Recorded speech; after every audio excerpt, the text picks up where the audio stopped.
Mr. Speaker, on behalf of the official opposition, it's my honour to respond briefly to the budget that was tabled here today. Our response will reflect the listening that we've done across the province to the people of our province and what they've told us matters to them. I'd like to welcome everyone that's joined us here today from across Saskatchewan to their assembly. Thank you so much for joining us. It's an honour and a pleasure to be joined here in this assembly by community leaders from across our province, municipal leaders, business leaders, education leaders, working men and women, so many good friends, and even family, including my wife and also my best advisor, Stephanie, as well as my mom and dad, Craig and Faye Wotherspoon, and my mother-in-law, Barb Willows. Maybe give us a wave. And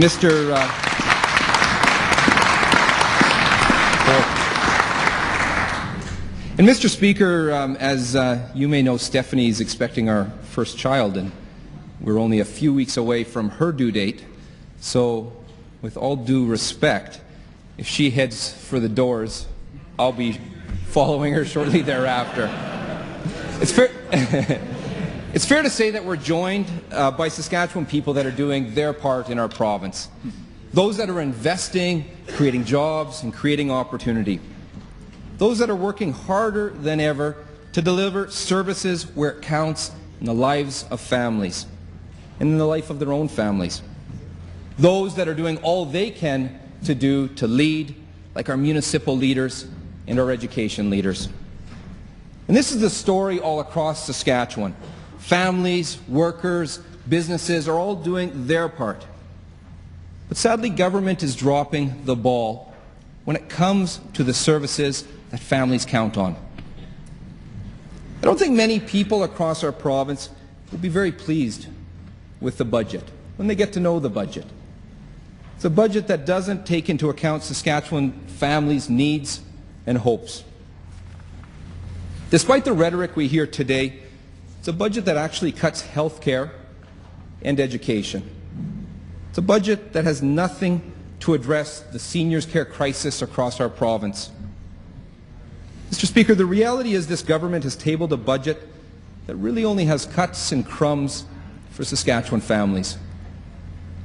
This budget squeezes families and the services they count on, ensuring that for another year that the strong economy will only benefit government, not the people of the province. Despite having over 50% more revenue coming into government's coffers, government is heaping financial strain onto municipalities, healthcare, schools, universities, and students. And who will pay the price for that, Mr. Speaker? Is it a loved one in seniors' care by not receiving the standard of care or dignity they deserve? Is it a family in a health crisis that can't access the needed services and professionals at an emergency room when seconds matter in their life? Is it a student sitting in an overcrowded classroom without the supports or educational assistance they deserve and that they need? Or is it families all across Saskatchewan with higher bills and costs on every front, working harder and harder, but slipping behind? Of course, Mr. Speaker, when it comes to who's left to pay the price for those types of choices, that type of budget, Saskatchewan families and taxpayers know they always do. In advance of this budget, the NDP laid out 7 simple must-haves as budget priorities. These are the priorities that Saskatchewan families, hard-working peoples, mums and dads, university students, young workers and seniors tell us that matter most to them. But, Mr. Speaker, those priorities, the priorities of families, of seniors, of students, those priorities were ignored by that government in this year's budget. Mr. Speaker, shockingly, despite the NDP's list of 7 priorities, and those being a common-sense meat and potatoes must-have list, the government managed to tick off just one of those 7 boxes. Because, Mr. Speaker, this budget is a budget that is full of cuts and crumbs for Saskatchewan people. The message this budget sends to everyday families is brace yourselves. The things you count on that really need improvement are likely to get even worse with this sort of budget.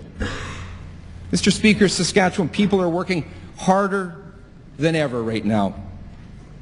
They deserve a budget that uses our strong economy to benefit them now and well into the future. They deserve for the strong economy to translate into better hospitals, smaller classrooms, and improved cost of living. They deserve a government that invests in people instead of wrong-headed, costly pet projects. Saskatchewan families have raised concerns over the high cost of living, while the basics they count on, like education, health care, and seniors care, get worse. But this budget calls for another $51.9 million to be cut from health care. Not sure why that wasn't part of the minister's speech here today. We called on the government to end contracts that are making Saskatchewan a cash cow for consultants, including one contract with an American lean Kaizen consultant that's costing Saskatchewan taxpayers more than $40 million. Additionally, this government disregarded concerns of many frontline healthcare workers and professionals who say the program hurts patient care instead of helps. The budget doesn't redirect the millions that are being spent on these expensive contracts into better health care or frontline services. The budget re-announces $3.7 million already allocated to address urgent care and seniors' care homes. And not a single new dollar to address the deplorable conditions caused by lack of staff and the government's removal of minimum standards. We called for action to address the seniors' care crisis in this province, including minimum standards and enough staff to properly care for seniors living in care homes. The seniors of this province, frankly, deserve nothing less.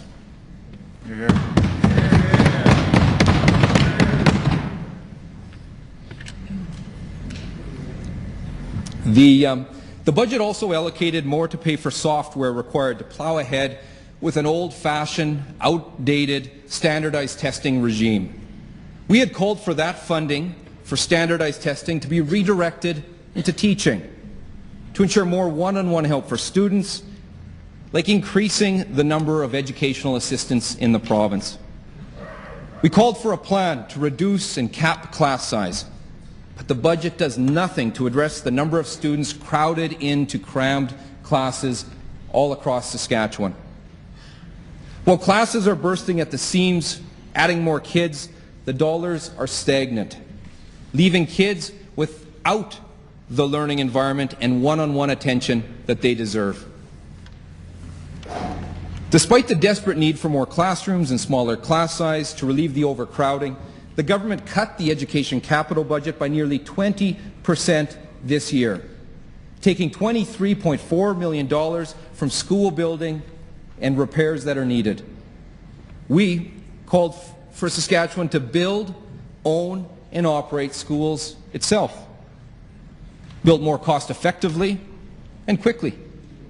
The government's P3 rent-a-school scheme will only receive a small amount of dollars here this year, as we see in this budget, to work on design, I understand, guaranteeing that it's at least another year before shovels could be in the ground on the ill-advised plan of that government that will have the private sector own and operate the schools for our children. We demanded action to address the high cost of living. The reality is, while Saskatchewan families are being asked to pay extra far too often, the government is plowing ahead with another budget that does nothing to relieve families' financial pressures. And on this front, it's clear that that Premier and that government is out of touch with the household reality of far too many across this province. By giving our growing municipalities less this year, more financial strain is dumped on residential property taxpayers. Big increases they'll be facing and are facing. At a time when the government is already increasing the monthly cost of SaskTel Internet, Sask Power, Sask Energy, and SGI. Of course, many other costs as well. Now, the one must-have priority that the government took from us is a welcome flip-flop on the wrong-headed plan of the Premier and the government to raise the education tax to pay for bridges and overpasses. We strongly opposed this tax hike, and we're pleased to see them not hike that tax here today on families. And it's chuckles today, but there's been nervous nights for many families thinking one more bill was coming down from this Premier. We believe education property tax should be for education, and that with 50% more revenues flowing to that government since 2007, there should be more than enough money to get the job done without raising taxes on families. When it comes to the environment, this government's record is not a good one. This budget cuts climate change initiatives, including Go Green, and reducing greenhouse gas emission projects by 35% of their funding. It's a cut of 83% since 2011. The only thing on climate change that we should be cutting is our emissions, and this government hasn't done that either. And Mr. Speaker, the Premier goes to the United States and says Canada needs to give the U.S. a little more environmental elbow room. The Premier says that we need to talk up our environmental record. Every time he says that, he comes back from the States to this legislature and makes cuts to environmental initiatives. Saskatchewan could, should, and must become a leader in reducing carbon emissions. But at the moment, this province is trailing the pack, moving farther away every month from the government's watered-down emissions targets. Mr. Speaker, quite frankly, on this front, government's actions are weak. The cuts to agriculture are also stark in this budget. At a time when producers are already squeezed because of the grain transportation crisis, and in part because of slow actions of government, grain is still piled up in bins and on fields all across Saskatchewan, while bills are piling up for producers who haven't been paid for a record crop they produced. Producers deserve better from their government. Mr. Speaker, I also want to speak briefly about northern Saskatchewan. We're happy to see some investment in long-term care beds in this budget after and I do want to attribute something here as well, so thank you for that investment, but fought by the community and also by the member from Cumberland.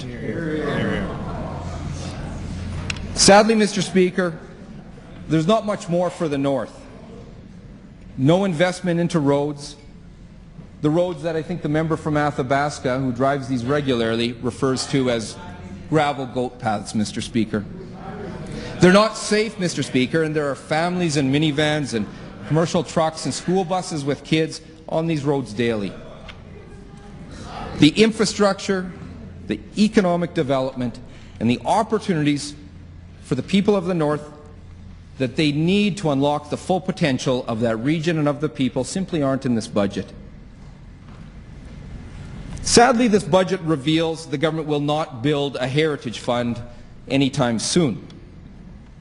While both the NDP and an independent advisor, Peter McKinnon, advocate a plan to start thinking long-term and putting money away into a savings plan, the government stubbornly refuses to contribute a dime to Saskatchewan's future until the debt is paid off, they say, a mission for which the government's moving in the wrong direction. Backing away from the Heritage Fund represents a broken promise of that Premier and a lost opportunity for Saskatchewan people. And in an unprecedented jump, the government will add $1.5 billion of debt this year alone and has actually increased debt, total government debt, by $4 billion since 2009. Mr. Speaker, at that rate, we won't have a heritage fund started anytime soon. Quite possibly never, if that's the approach of this government. The government is using the non-renewable resource dollars that are coming in for just getting by, just paying the bills, keeping the lights on, nothing being saved for the future. Where's the investment in a heritage fund, in schools, in hospitals, that should come with an economy like the one we've been blessed with for the better part of a decade? Now, Mr. Speaker, there are a few steps in the right direction. We're pleased to see a shift to the summary budget, the summary focus, something we've been calling for. This is a good step. With some reorganization of the budget, we'll continue to track the implementation of the new system of reporting to ensure Saskatchewan people have nothing short than honest, transparent books they can trust. As you'll recall, the government's last budget failed an audit. First government in Canadian history to fail an audit. We made it clear that the official opposition, the people of Saskatchewan, would not accept another set of improper books that wouldn't pass the auditor's scrutiny. So this is a positive step, but let me be clear, the position of that government was unsustainable and unacceptable. Every single person in this room, the businesses across Saskatchewan have to follow the rules. It should be the same for government. I'm also pleased to see a small investment into following up on the anti-bullying initiatives, something we've called for. This is something that's important. We'll certainly track the progress on this front, but it's critical that students all across Saskatchewan have safe learning environments. It's also good to see the previously announced Manufacturing Centre of Excellence being funded in this budget. And I'm very pleased that this government did not pursue its ill-advised tax hike on credit unions, something we strongly opposed. Credit unions, that we've reminded the minister, are a vital part of the Saskatchewan economy, in fact, doing more than 50% of the business lending to small and medium-sized businesses. But, Mr. Speaker, the NDP is disappointed that 6 of 7 of the NDP's must-haves were not met by this disappointing budget. How many Saskatchewan families have had their needs ignored by this government and this budget? How many Saskatchewan families who were hoping for better health care, smaller class sizes, new publicly owned schools, or an end to the seniors care crisis will be disappointed today? People tell us that government hasn't been listening. And this budget really shows that government is absolutely not listening to Saskatchewan people and doesn't understand what Saskatchewan families are facing today. And it's become evident that despite a strong economy and the hard work of many, that government is failing to get the job done where it matters to Saskatchewan families. Mr. Speaker, Saskatchewan families deserve better. And because Saskatchewan families deserve better, the NDP will not be supporting the budget. While I'll have more to say on this budget tomorrow, provide a more detailed analysis and critique and a local perspective, it's been my privilege, my honour to enter debate here today. Mr. Speaker, at this time, I move that this debate be now adjourned.